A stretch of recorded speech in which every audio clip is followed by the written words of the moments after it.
I paid off $33,815 of debt in 3 years and 3 months. I'm okay with being predictable.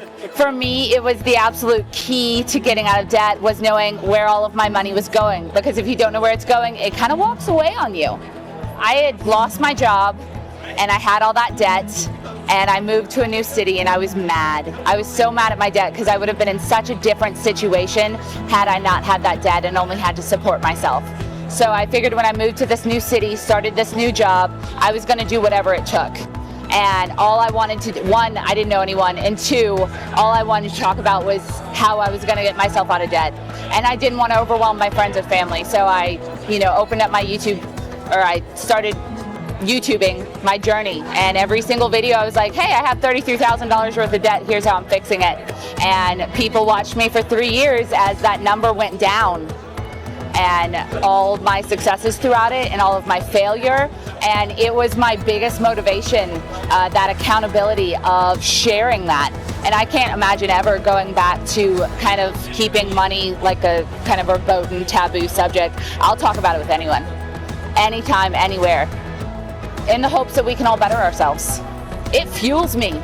It fuels the heck out of me because I have all these people all the time telling me that me working out of debt on such a low income, I was only making $26,000 a year at the time, showed them that they could do it at the level of income that they were at.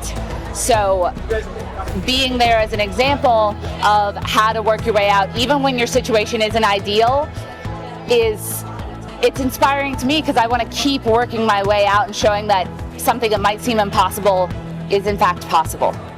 And when I started on YouTube 5 years ago, there were 3 couples talking about money. They were all high income, they were all dual income earners, they all had kids. I didn't have anyone in the space to relate to. So I was one of the first people online that was talking about, how to get out of debt on a low income, how to get out of debt when you're single. Like, is it even possible? Like, why would you even do that when the government says you don't even have to make payments on your loans because you make too little? You got to look at your expenses and figure out where you can cut those. And then also look at your income and see if you can increase that. By doing those 2 things, you're automatically going to put yourself in a better financial situation. Even if it's something small. I used to do secret shopping for $11 and a meal from Cane's, which is like a South Louisiana restaurant. It was through an online company, and I would go there and time how long it took them to give me my meal and then count the chicken tenders, and I would get paid $11 every time I did that, and I would get the free meal. And that every time I made $11 from that, I put that money at my debt, and then I also didn't have to buy a meal. So it cut down on my grocery budget as well. This thought in my head for some reason that my parents were going to pay for college, and it was a very interesting conversation that we had to have that I was on my own for that. So my parents were also military, and the government had taken care of basically, healthcare, money, retirement, everything like that their whole lives. So they didn't know a lot about money. They didn't teach me anything about money, so I kind of went out into the world at 18, just kind of listening to anyone who would talk, which was the financial advisor at the university, who told me to take out more loans than I needed to live off of. And I listened.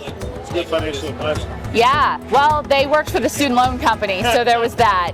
I was not that smart at 18. And then it took me, like I said, 3 years after college, in your lowest earning, most vulnerable time, to work my way out of that. And it was a tough 3 years.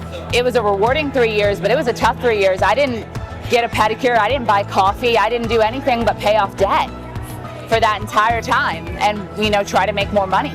And if you can teach your children ahead of time how to, avoid, credit cards and not paying them off every single month, or to avoid extra student loans, or to simply just, save for your future, you can spare them so much heartache when they are young adults and young professionals trying to make their way in the world. Because honestly, it's hard enough out there for us as it is.